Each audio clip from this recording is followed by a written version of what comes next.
محترم سامعین، مکرم حاضرین، انتہائی واجب الاحترام بھائیوں، بزرگوں، دوستوں، سرکار دو عالم صلی اللہ علیہ وآلہ وسلم کے آخری حج اور آپ کے عمرے کے بارے میں ذکر چل رہا ہے۔ آپ نے ہجرت کے 10ویں سال تمام صحابہ اکرام کے درمیان یہ اعلان فرمایا کہ میں اس سال حج کی ادائیگی کے لیے مکہ المکرمہ جا رہا ہوں۔ جو لوگ مرد و عورت میرے ساتھ عمرہ اور حج کرنا چاہتے ہیں وہ تیاری کر لیں۔ سرکار دو عالم صلی اللہ علیہ وآلہ وسلم کی طرف سے جب یہ اعلان ہوا، بہت بڑا اعلان ہے کہ صحابہ اکرام کو پیارے آقا صلی اللہ علیہ وآلہ وسلم کے ساتھ عمرہ کرنے کا موقع ملے گا،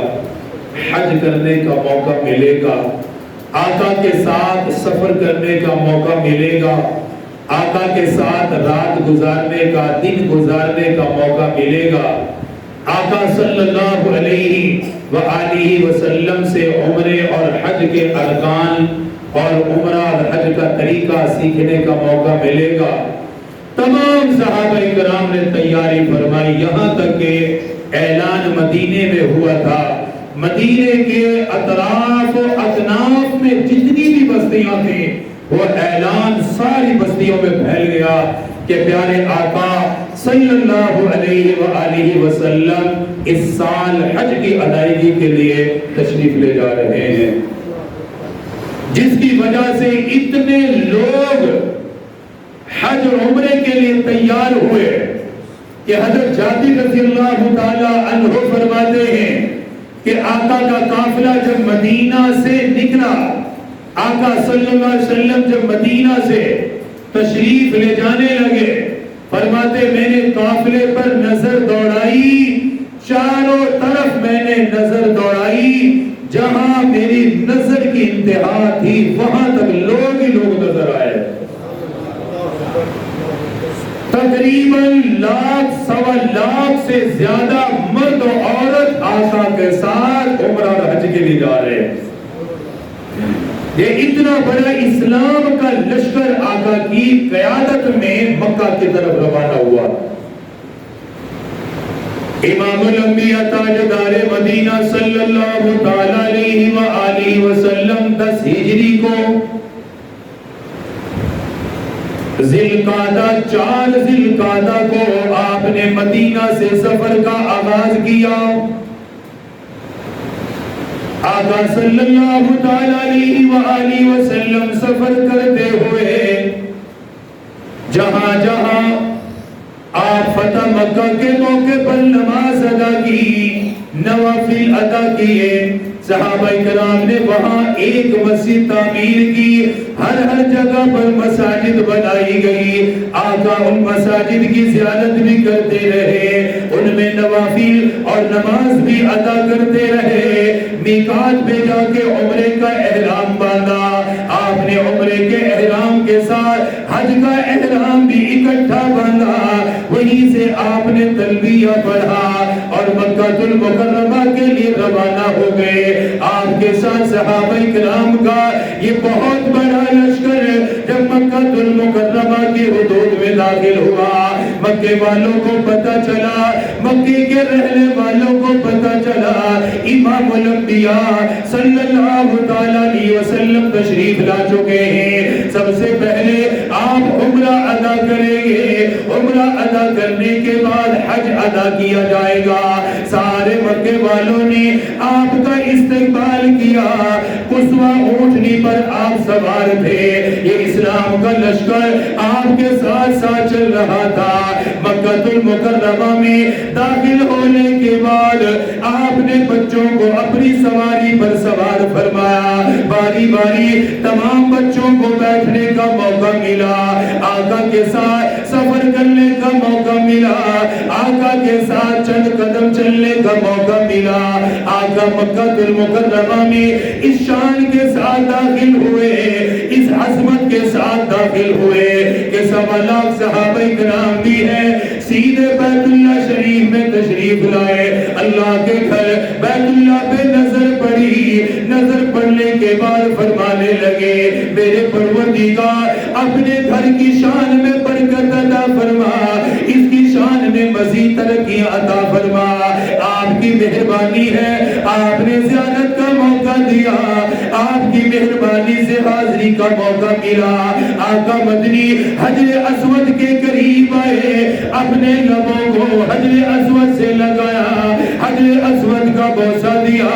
وہ حجر اسود وہ پتھر بھی اپنے مقدر پہ ناز کرتا ہوگا، جب نبیوں کے نبی امام الانبیاء کے دعا آقا مدنی نے اسے بوسہ دیا ہوگا،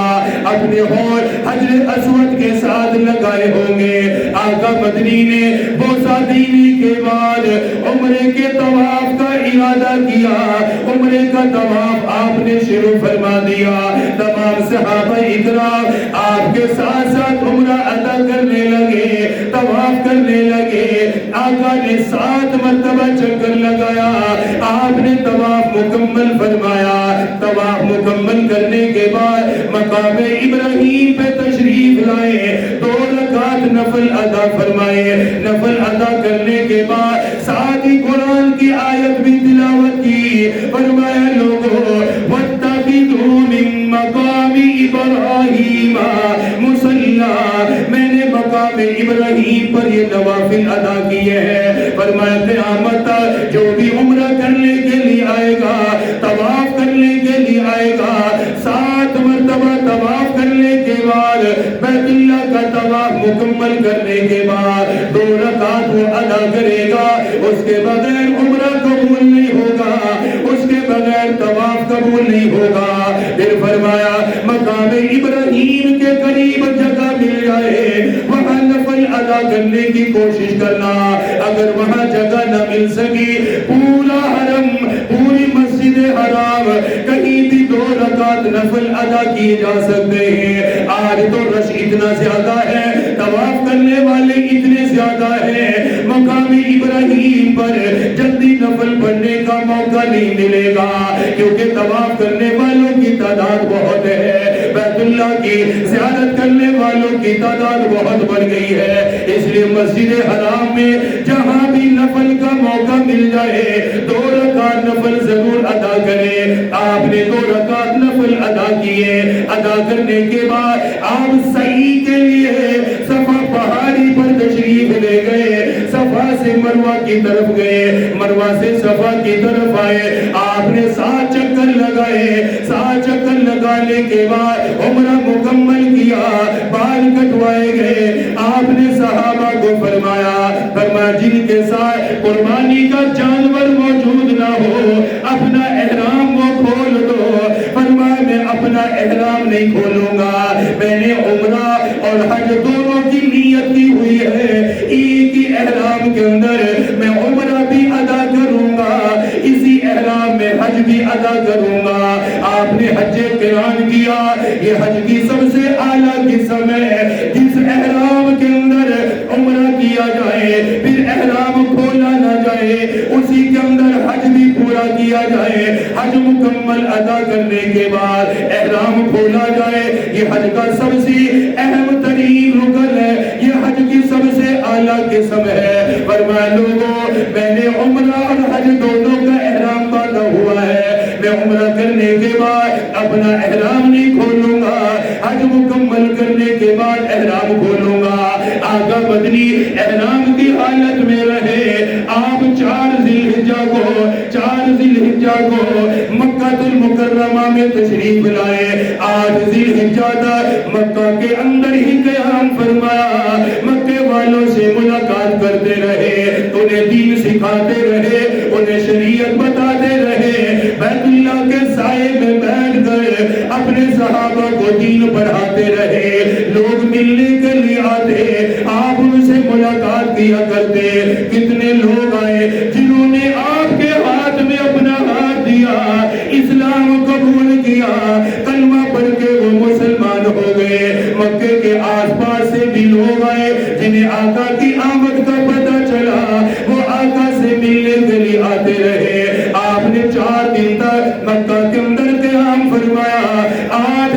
الحجہ کو آپ نے پھر صحابہ کے اندر اعلان کر دیا،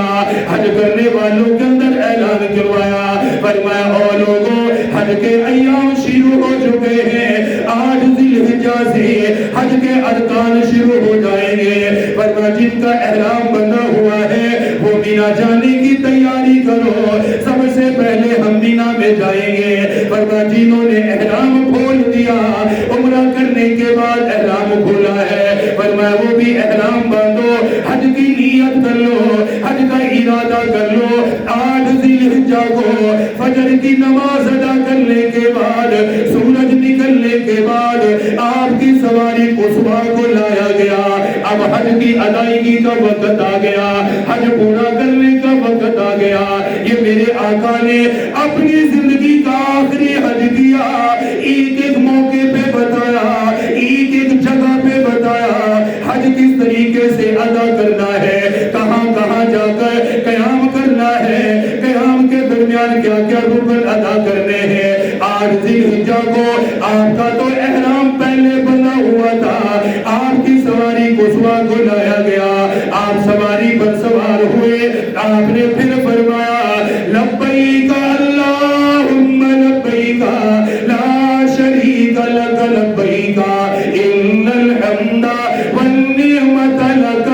والملک لا شریک لک۔ آپ نے تلبیہ پڑھا، تمام صحابہ کرام نے تلبیہ پڑھا، آپ کی سواری مینا کی طرف چلنے لگی، اسلام کا اتنا بڑا لشکر 1.25 لاکھ سے بھی زیادہ تعداد ہو چکی ہے، اب حج کی ادائیگی کے لیے سب سے پہلے مینا کی طرف گئے، فرمایا لوگوں مینا میں 5 نمازیں ادا کی جائیں گی، مینا کے اندر 1 رات گزاری جائے گی۔ آج ذی الحجہ کو مینا کے میدان کے اندر آئے، وہیں آ کر آپ نے ظہر کی نماز ادا کی، عصر کی نماز ادا فرمائی، مغرب کی نماز مینا کے اندر ہی ادا کی،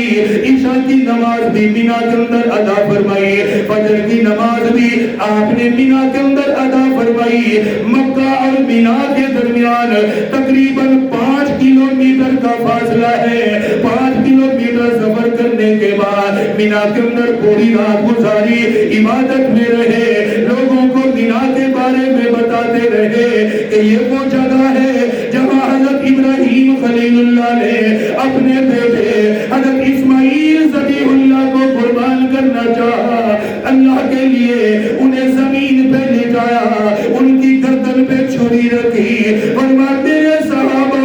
یہ مینا کا میدان وہی ہے جہاں اللہ کا نبی، اللہ کا خلیل اپنے بیٹے کو قربان کرنے کے لیے لایا، اپنے بیٹے کو اللہ کے راستے میں قربان کرنے کے لیے لایا، فرمایا میں سب سے پہلے ارکان کی ادائیگی یہیں سے کروں گا اور یہیں پر آ کر حج بھی مکمل اسی جگہ پر ہوگا۔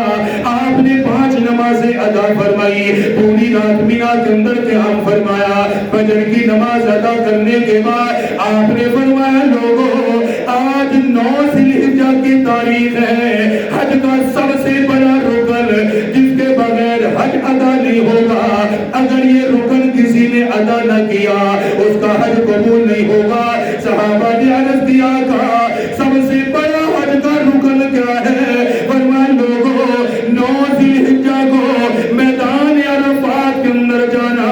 عرفات کے میدان کے اندر قیام کرنا، فرمایا حج کا یہ سب سے بڑا رکن ہے، فرمایا سواریاں تیار کرو، زادرہ تیار کرو، ہم مینا سے عرفات کی طرف جائیں گے،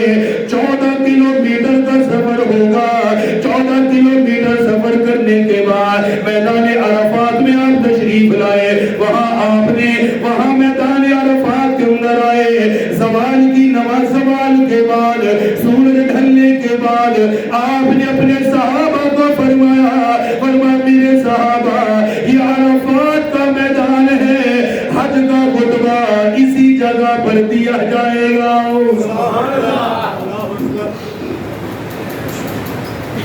سب سے بڑا رکن بھی ہم یہی ادا کریں گے، حج کا خطبہ بھی یہی ہوگا۔